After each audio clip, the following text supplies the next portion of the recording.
ప్రపంచంలోని అత్యంత సంపద దేవస్థానంలో మన తిరుపతి కూడా ఉంది.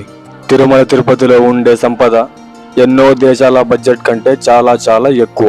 ఈ దేవస్థానంలో ప్రతిరోజు భక్తులు హుండీలో వేసేది సగటున 2,35,00,000 నుండి 3 కోట్ల దాకా ఆదాయం ఉంటుంది. ఒక సంవత్సరానికి 5,200 కోట్ల ఆదాయం. ఈ ఆదాయం ప్రతి సంవత్సరం పెరుగుతూ వస్తుంది. అలాగే లడ్డూ ద్వారా ప్రతి సంవత్సరం దాదాపు 500 కోట్ల దాకా ఆదాయం.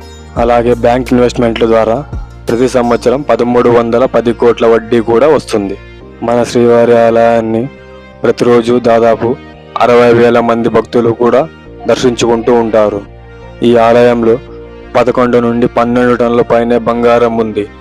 అది కూడా ఒకప్పటి రాయలవారి పాలన నుండి ఇప్పటి వరకు భక్తులు చేసిన దానాలు.